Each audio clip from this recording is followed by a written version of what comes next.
Coming up on OU Nightly, an aircraft out of our own Tinker Air Force Base was destroyed in an Iranian attack. Plus, TSA is getting back to normal with agents getting paid, but ICE will stick around. Find out why. And we got a look into the local No Kings protests over the weekend. This is OU Nightly.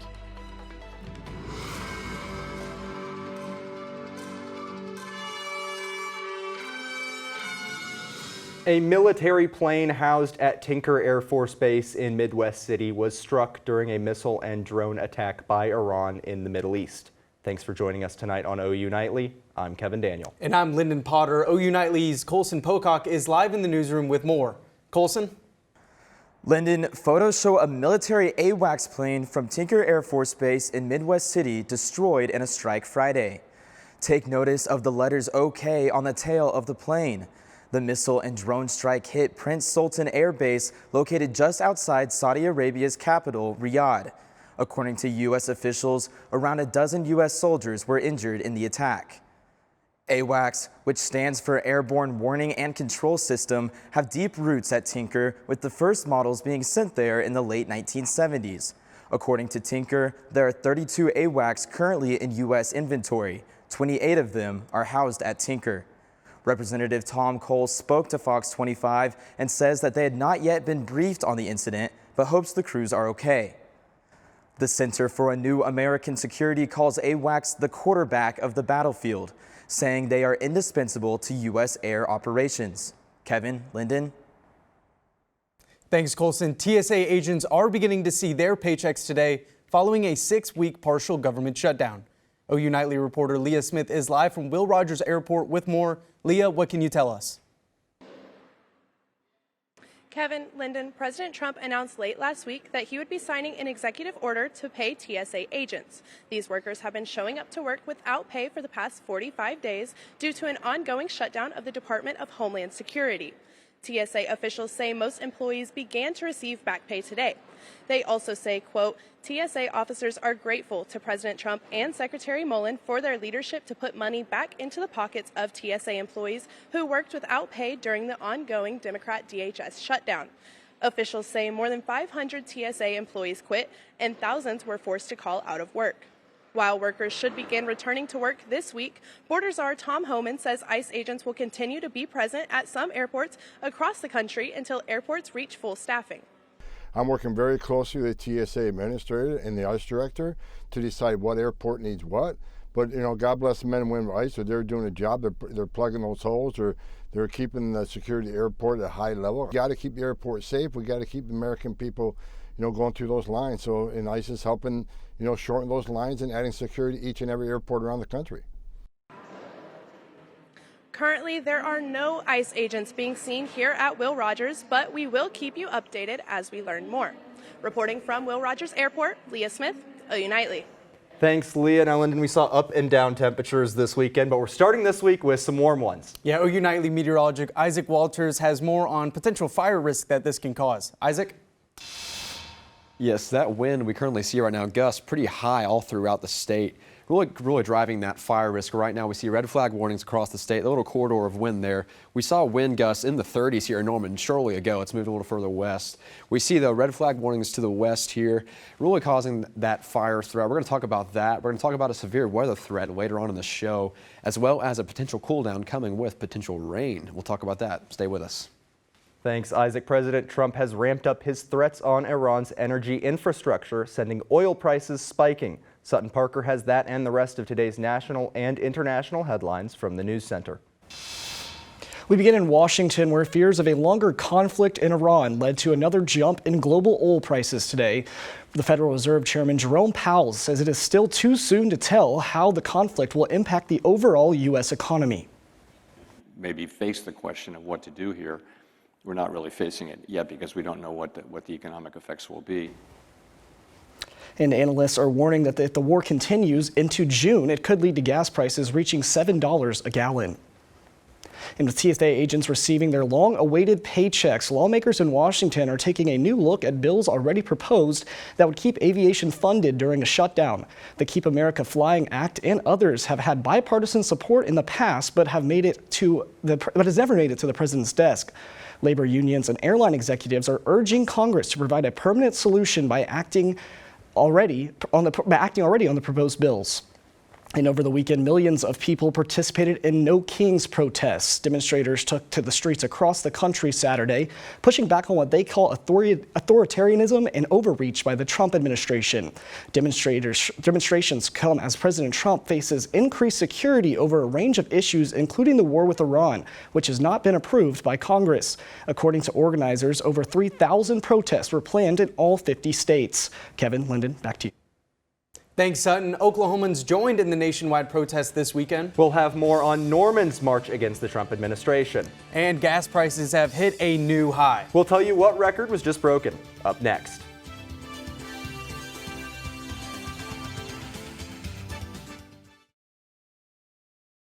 Welcome back to OU Nightly. Oklahomans joining thousands of No Kings protests in the response to the Trump administration.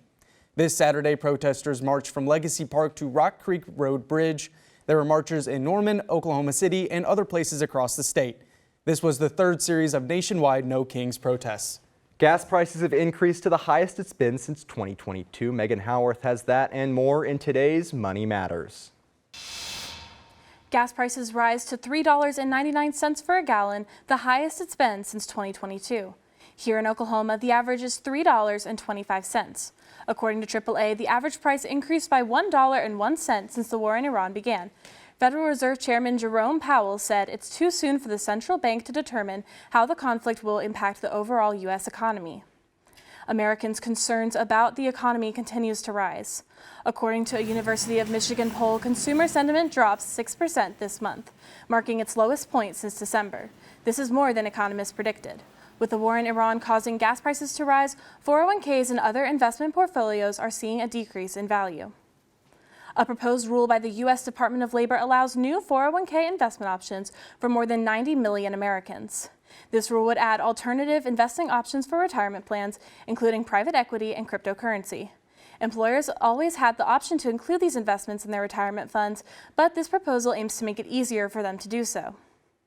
And Project Hail Mary is already the highest grossing Hollywood movie this year, making $54.5 million this past weekend alone. Kevin, Lyndon.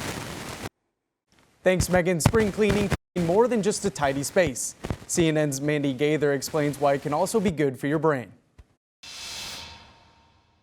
So long, winter. Spring has sprung. But if breaking out the vacuum for a new season refresh doesn't sound tempting, there's another reason to do it. It's good for your brain. Instead of labeling cleaning as a chore, reframe it as an act of self-care. Clinical psychologist Susan Alberts with Cleveland Clinic says having a tidy space can actually boost a person's mood. She says it's been shown to improve sleep, concentration, and energy levels while decreasing stress and anxiety. Cleaning provides immediate, visible, and tangible results, which our brain loves. It likes to see evidence of success. This in turn releases dopamine into the body, the pleasure neurotransmitter. But if your motivation is lacking, Albert says to start small. Try tidying your desk, which could also include digital decluttering, closing out emails, cleaning off your computer's home screen, and avoiding distractions by muting alerts until you're done. If you feel your cleaning momentum begin to shift, Albert says to move on to your bedroom. Just cleaning your bedroom and making your bed has been shown in studies to improve your sleep by 19%. Then she says to focus on high traffic areas, the most used spaces in your home.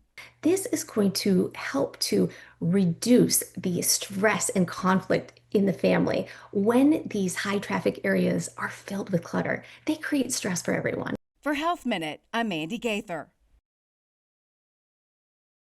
Says research suggests just 15 minutes of cleaning can improve mood by more than 50%. With sunny skies and warm temperatures, spring is in full bloom. Coming up, we'll take a look at how Oklahomans are enjoying a colorful spring.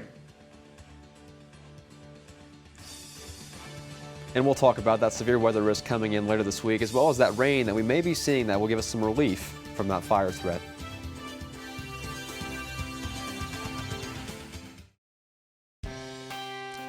Thank you for joining us here on this warm Monday. We see temperatures there all throughout the metro in those upper 80s there. As we zoom out across the state, a lot of the same of that theme. Warm up there in Guyman, 93 down to Ardmore along that Red River in those low 80s, 82 there in Ardmore. It's been a warm day, a very pleasant day to be outside. Other than the wind, it's been very, very windy. We're also looking at a severe weather risk. I want to emphasize tomorrow night, it's going to be really staying to our west, maybe a scattered shower here and there. But really, the severe weather threat we're looking at right now is on Wednesday. Associated with that, we could see some isolated supercells out in front of a big line. If that line materializes, we'll see less of a tornado threat. But if those supercells stay out in front, we could see a bit of a tornado threat with that. Stay tuned through the rest of this week. We will be talking about that every day leading up to this event on Wednesday. That'll be Wednesday afternoon when that comes in. Let's talk about that timeline, though. We're going to see a potential scattered shower come in Tuesday night. We'll see right there. It's going to be pretty spotty, nothing too serious. And then, but though Wednesday night is going to be that main event. You saw some little pop-up cells here up in front, and then that long line that comes through. That's going to be really the main show. It's going to be how much we see those cells pop out in front, but also we're going to see some pretty brief downpours with that, but it's not going to be very prolonged. That's going to give us a little bit of relief in terms of drought. Not going to be doing much. What we're going to be seeing later this week, though, is more rain that will give us more relief. So that will be a blessing for sure. Allergies right now, though, very high. Tree allergies, very high. Check that out. Mold there down low and grass, medium. So if you're feeling a little sniffly, I'm feeling a little sniffly myself. That is probably the reason for that. Those tree allergies are very high right now. Those wind alerts, though, really contributing, though, to that fire. Right now, we see wind alerts through much of Oklahoma. Here in Cleveland County and Normal, we're seeing that wind alert advisory. And that's really bringing that fire danger out. Really, the red flag warnings are staying to our west, but conditions are still very much in place here for fire weather. And then we're going to see, looking at the next 7 days, though, temperatures staying in those 80s, 70s, dancing around there. We're going to see a cool down, though, with rain on Friday. Friday's going to be that main soaker. That's going to be, we're going to see rain start to come in and really settle in pretty much all day. It'll be off and on, but we'll still see prolonged periods of clouds and rain. And then later on this weekend, we'll see the rain die down into a cool and partly cloudy weekend. Maybe early next week, we could see a good bit of sun. So a little bit cooler into the weekend, but here throughout this week, we'll be seeing pretty rainy and pretty warm outside. So. Yeah, I've loved the warm temperatures over the last, For you sure.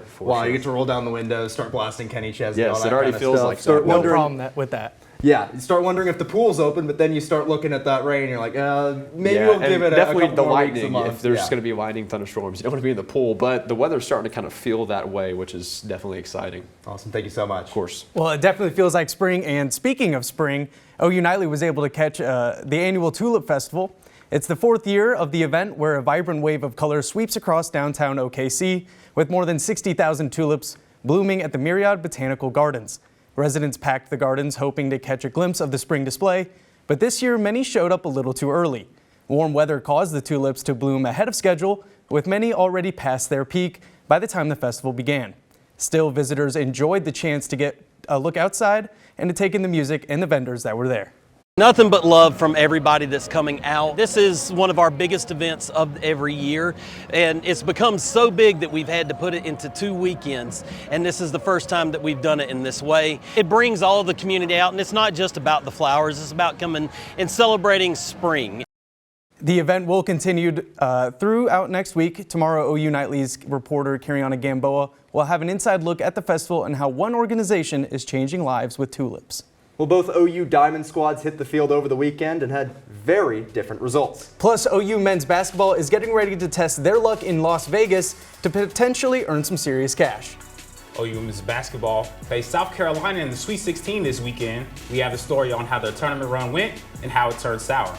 All this and more up next in sports.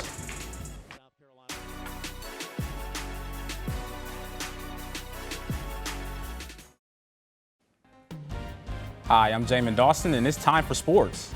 4-seed Oklahoma women's basketball went into the Sweet 16 matched up with 1-seed South Carolina, a team they defeated earlier in the season. The Sooners fought from behind the entire game, not once getting a hold of the lead. Freshman Aaliyah Chavez led the team with 21 points, followed up by senior Reagan Beers posting 14 points, losing to the Gamecocks 94-68. After the game, Beers reflected on her last game in the Crimson and Cream. She says her best memories as a Sooner come from moments off the court. 20 to 30 years from now, I don't think I'm going to necessarily remember who we beat, who we lost to, who we won. Maybe I will, but I don't think anybody else will. But I am going to remember the relationships that I have made from my time at Oregon State and my time here, the coaching staff at Oregon State, coaching staff here, the people that have just impacted my life in a really phenomenal way. OU men's basketball will hit the hardwood for the first time in over 2 weeks to compete in the College Basketball Crown Tournament beginning Wednesday against Colorado. Under heavy scrutiny all season, Porter Moser will return next year as head coach and had no fear in his future at OU. My number one way that gets me through adversity is my faith in the Lord, that knowing that there's nothing he's going to give me I can't handle. And I trust in his path. And I had great guys in the locker room. I have great family, and I have great friends. And there's nothing more, and anybody that knows me, how hard I've driven for this program for 5 years in a transitional period. First-ranked OU women's gymnastics had 6 members receive All-American honors today from the Women's Collegiate Gymnastics Association. Mackenzie Eastep and Addison Fada were honored twice. Kiera Wells and Elle Mueller won first-team and second-team vault. Head coach KJ Kindler says OU has certainly left its mark already in the SEC. SEC competes at an incredibly high level, but Oklahoma joining the SEC, in particular in women's gymnastics, has elevated everyone in the SEC. I mean, we don't take anything for granted. We know anywhere on any day, especially in the SEC, you've got to be on your game. And never do we underestimate that. But if you look at the finals of SEC, number 1, 2, 3, and 4. Without Oklahoma, you don't have that. Third-ranked Sooner softball lost their first game in over a month to LSU Saturday and win the Sunday's game in search for some get-back. Top of the first, Caden Wells sets the tone, going yard at her first at-bat of the day. Top of the fifth and 2 on base, Isabella Emery gets a homer for herself, putting the Sooners up 7-2. Ella Parker can make plays in the outfield too. Sooners win the series with this 8-1 win. Oklahoma baseball went into Sunday's game with hopes of avoiding a weekend sweep at arch rival, second-ranked Texas. OU got off to a good start getting on base. Kyle Branch makes it the first. Same inning, Jason Walk gets a base hit towards center field, and the Sooners go up 2-0. OU forced extra innings, but the bats were just too hot for Texas, outscoring us 22-7 over the weekend, winning this game 5-4. 8th-ranked OU tennis took down number 1 ranked Georgia Bulldogs 4-1 Sunday, extending their win streak to 9 matches and just their second win over a top-ranked program in team history. Thanks, Jamin. The skies over parts of Australia were taken over by an eerie blood red color over the weekend. We'll tell you how a tropical cyclone caused the sky to turn after the break.